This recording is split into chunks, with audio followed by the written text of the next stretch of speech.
By the time I'd finished middle school, my parents trusted me to be alone in the house by myself for long periods of time. We're talking days at a time. They did this so someone could care for our elderly dog, who needed attention and supervision 24/7.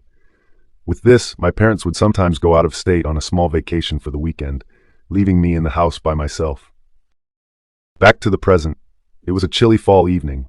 My parents had left early Friday morning and wouldn't be back until Sunday night. Everything had gone smoothly, and I was having a good time finally getting the house to myself. Until Saturday.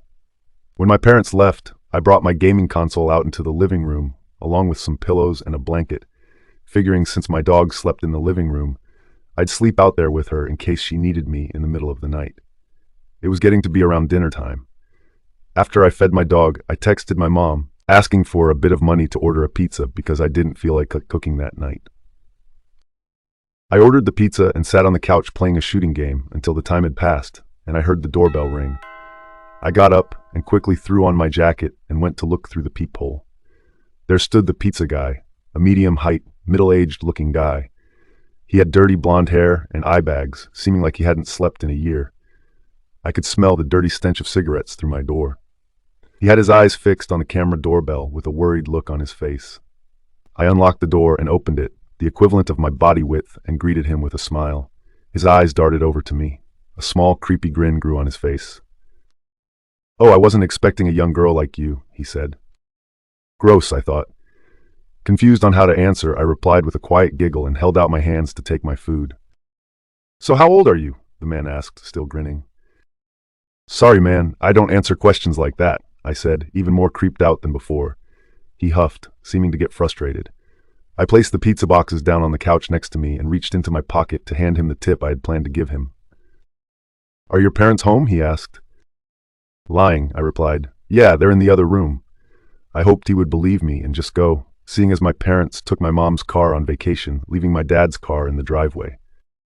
He scoffed and said, "You know, I like that game too. Do you like shooters?" referring to my paused game screen on the TV behind me.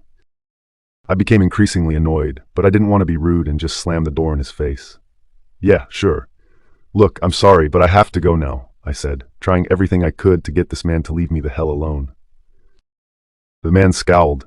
He took the tip and crumpled it in his hand, muttering profanities under his breath, but I could only make out one phrase before I shut the door. "You're gonna regret this." I locked the door and anxiously watched carefully from the window to make sure he got back in his car. I didn't stop watching until he sped off around the corner. I let out a sigh of relief and did a quick sweep around the house, making sure all the windows and doors were locked. A couple of hours had passed until I decided I was going to lay down and watch TV for the night until I fell asleep. I made sure my dog was tended to and lay down.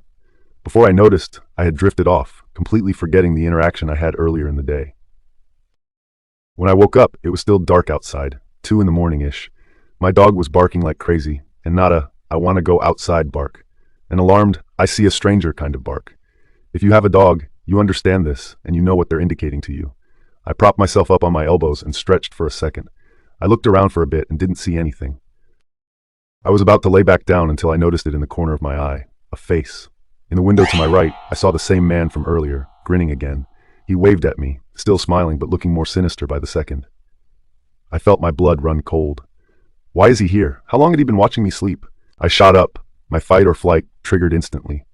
I ran to my room and pulled the baseball bat out from underneath my bed, clutching it in hand. When I went back, the man had moved from the window to the front door, knocking gently. "Let's hang out and have some fun," I heard him say from outside. "I'm going to call the police if you don't get the hell away from my house," I yelled back. He banged on the door, violently aggressive this time. "The hell you will, you little brat," he screamed. The doorknob shook violently. My dog was going mad at this point, so I took her with me and locked myself into my room, dialing 911 on my phone. I was explaining what was happening when I heard a couple loud bangs. He was throwing himself at my front door, trying to bust through it. I had texted my parents, and they had already packed and started driving back. But all of that left my mind when I heard the front door burst open and fall onto the ground of my living room.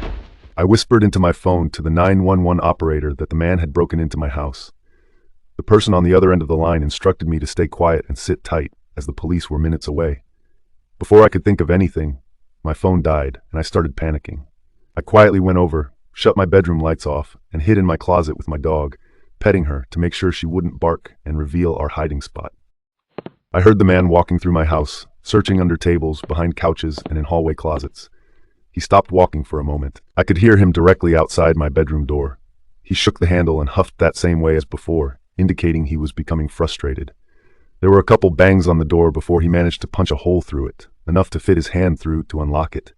I heard the lock give a small click before the door creaked open. It was pitch black in my room. The man took a step in and stood there. Seconds felt like hours. I cupped my hand over my mouth to quiet my anxious breathing. I heard him rummaging through my belongings. He looked under the bed, under my desk. Then the last place to hide, he had his hand on the closet door. I'm dead, I thought. I didn't know who he was or what he wanted, but I knew it wasn't going to be good. Before he had the chance to open the closet, my prayers were answered, and I heard the sirens of police getting closer and closer. "Damn it," the man whispered. He exited my bedroom and ran through my home. I heard the back door slide open and the crunching footsteps through the dead grass. The 911 operator must have told the police where I was. I felt like I could finally breathe again when an officer opened the closet door and told me it was okay to come out. They led me outside with my dog on leash, and I sat on the edge of the seat in the police car. I waited there as the police searched my house in case the man was still there. The police said there were no signs anything was stolen. He wasn't there for valuables. He was looking for me. That fact will disturb me till the day I die. There were many signs it had been a break-in, so the case stayed open for a while, but eventually closed. The guy was never found, and it wasn't known where he was. His identity was found, and this man had past warrants for home invasions and failure to appear in court.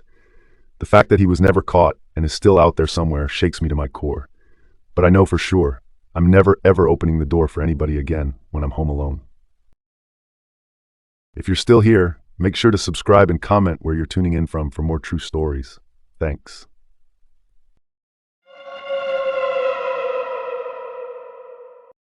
I was home alone one night back in 2009. My parents were out on their weekly date nights. One of those had one too many at dinner and passed out in the movie theater kind of dates. Anyways, I had just returned from my afternoon jog. Being a hot August day, I had worked up quite a sweat on my run, so I had decided to take a cold shower and clean up a bit. My house doesn't have air conditioning and was quite stuffed up, so I decided to open a few windows to circulate the airflow within the house. I can remember opening a window in the kitchen, 2 windows across from each other in the living room, and 1 window in the basement.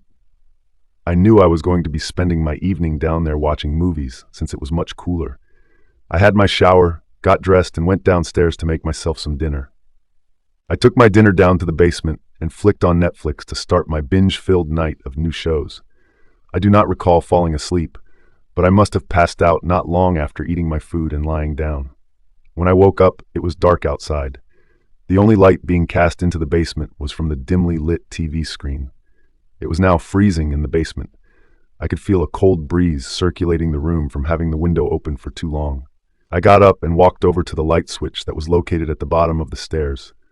I closed the window, then went back to turn off the TV, grab my dishes, and head upstairs. When I got upstairs, all the lights were off, indicating that my parents were still not home from their date. I cleaned the dishes, put them in the dishwasher, and closed the window above the sink.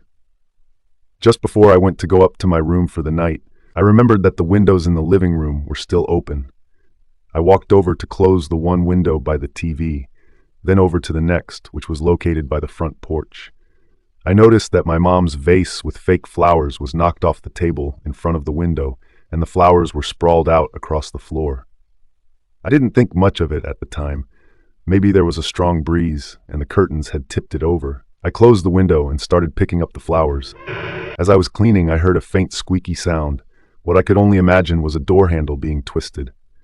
I listened as hard as possible. Following the squeak of the handle was a creak in the hallway floor upstairs. A pain shot from my stomach to my chest, and I froze. What seemed like an eternity of being bent over with my one hand holding the vase and the other clutching the flowers, I slowly stood up. I looked out the front window to check the driveway for my parents' car, hoping it was one of them upstairs. The driveway was empty. My heart sank. I quickly, but quietly, put the vase and flowers down on the table and silently began walking over to the bottom of the stairs to look up. As I got closer to the stairs, I heard 2 more creaks on the floor, which caused me to stop dead in my tracks. I waited, listening. Nothing. I was now only a few steps from the stairs. I took those last few steps and put one hand on the railing. I peeked around the corner and only saw darkness. I didn't know what to do. Do I flick on the lights and let the potential intruder in my house know that I'm coming upstairs? Do I leave and go to a friend's house? Do I call my parents? Do I grow a pair and just go upstairs? I decided to turn my phone on silent and go to the kitchen to text my dad, making sure I was close to the back door for an easy getaway. He said, "It's an old house. It's just settling after a really hot day." I told him about the sound of the door handle twisting. He just assumed there was an open window upstairs and the wind was knocking a door against the frame. Was that it? Could it just be a window that was left open? I felt a huge chunk of my anxiety start to fade after talking with my dad, so I decided to grab a glass of water and head on up the bed. I flicked on the lights for the stairs and started making my way up, but slowly, a tiny knot in my stomach from before. I got to the top of the stairs and noticed that all of the doors were wide open, except for mine. My parents' room and spare bedroom were on the left, and the den in my room were on the right, with the bathroom at the end of the hallway. Though, as my dad had predicted, my door was cracked just enough that a breeze could be making it hit the frame. It being as hot as it was today, it wasn't unusual for my mom to open all the doors and windows upstairs.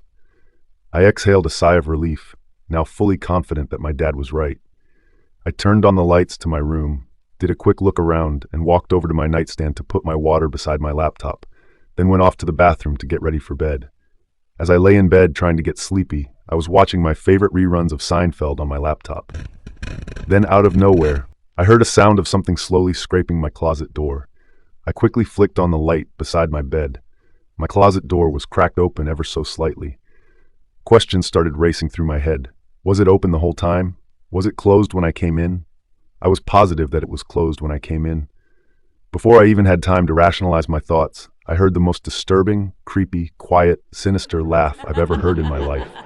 No horror movie could ever replicate the sound I just heard. As soon as I slid my laptop off my legs, the closet door burst open and someone was standing in the closet. My clothes were partially covering their body and face. I looked closer, and there was the most sickly, palest, dirtiest woman I have ever seen. For the split second that I saw her in horror, the image was burned into my brain forever. She had no shoes on her disgusting, dirt-stained feet. Her skin was sickeningly white with cuts, and dried blood from her face, down her arms, all the way to her legs. She was wearing what I assume used to be a white nightgown, was now a discolored mess of dirt, blood, and who knows what else. Her gray, blue-veined, sunken-in face closely resembled a decaying skeleton. The rest of her face was hidden by my clothes. She asked in a quiet, grumbling, raspy voice, "Have you seen my baby?" That was enough for me to grab my phone and run. As soon as I was halfway out my bedroom door, I heard her shriek, "Give me back my baby!" and clothes hangers thrashing around behind me. I ran as fast as I could to the upstairs bathroom and locked the door. It was only a second later that I heard a huge crash against the door, along with the woman screaming in a devilish tone demanding I return her baby to her. I called 911, and the operator assured me the police would be there as fast as they could. I jammed my feet against the door and held my back against the sink, trying my hardest to make sure the door stayed closed. The woman would not let up, though. Her shrieks turned into low, demon-like grunts, and her banging on the door turned into heavy bodily blows. With what seemed like an eternity, I heard a heavenly sound. I heard the police call out that they were entering the residence. I yelled at the top of my lungs that I was upstairs. All I could hear next was a mixed commotion of the officers yelling and the woman growling. The officers ended up pepper spraying the woman, and it took 3 of them to be able to force her to the ground. She was yelling in a possessed-like state the entire time. I did not come out of the bathroom until the cops assured me she was out of the house. The cops told me she was likely on drugs or an escaped mental patient from the next county over. I tried telling them that she sounded like she was possessed or something, but they chalked it up to the woman just needing her medication. My parents arrived home shortly after I gave my statements to the police. We moved out of that house a month later. That was one night I was home alone that sadly I will never forget.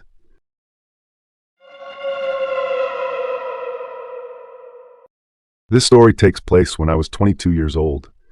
I had just gotten home from a long night of stocking shelves at my local grocery store. I worked the closing shift, so I usually got home around midnight. I shared a cheap apartment with my roommate, Mark. We weren't in the best of neighborhoods, but I just felt lucky to have a place to live that wasn't my parents' basement. I threw my jacket on the coat rack next to the front door and walked into the kitchen to rummage through the fridge for something to eat. I had just pulled a frozen burrito out of the freezer when I noticed something weird. My bedroom door had been slightly open when I walked by the hallway. I know this doesn't sound strange at first, but I specifically remembered closing it that morning when I left for work. I like my privacy, so I always remember to shut my door when I leave for the day. I stepped back into the living room and looked down the hall. "Hello?" I called. There was just dead silence. Not wanting to let the fear get the better of me, I walked across the living room and flicked on the hallway light switch. "Mark, is that you?" I asked. Mark had always been a bit of an odd guy, so I couldn't help but think that maybe he was trying to play some sort of weird prank on me.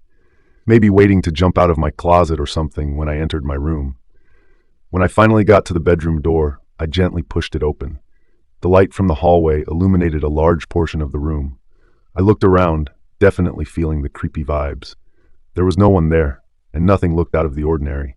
Just the usual, my twin bed with my nightstand just to the left. I closed the door shut and walked back into the kitchen. I popped my dinner in the microwave and pressed the start button. While that was cooking, I turned on the television, ready to put on a scary movie to watch and relax. Suddenly I heard a muffled thump coming from down the hall. At first I thought it was the neighbors or something. They can be pretty loud sometimes, and it's not unusual to hear a loud bump in the night. But then it happened again, and this time I could tell for sure it was coming from down the hall. "Mark?" I called once more. The microwave beeped just then, and I nearly had a heart attack. "Yeah, sorry. Dropped something," I could hear him say through the door.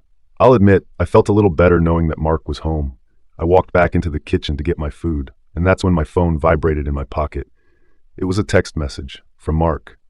"Hey dude, running a little late here at work. Could you please leave the door unlocked for me?" My stomach dropped to the floor, and a chill ran down my spine. I texted back, "Wait, you're still at work?" He responded only a few seconds later. "Yeah, why?" At that moment, there was another noise from the hall, and I looked up. The silhouette of a large man was standing there, holding what appeared to be a butcher's knife. I turned and ran towards the front door, hearing the heavy clunk of the man's boots behind me. He wasn't running. Instead, it sounded like he was slowly walking, taking his time. I didn't stop to look back. I ran down the emergency staircase and out into the parking lot where I called the cops. The cops showed up just a few minutes later. They went upstairs and searched my apartment, but they said they didn't find anyone. What they did find still terrifies me to this day. As they were searching the apartment, the cops found a note left on the kitchen table, held under a salt shaker. On that note, only one word was written: soon. 2 weeks later, the police arrested a man in another part of town for breaking into an apartment and attacking the tenant. The tenant didn't survive. To this day, I don't know if it was the same man who had been in my apartment, but the thought still haunts me. If you have any scary stories, you can send them to the Gmail address shown on the screen.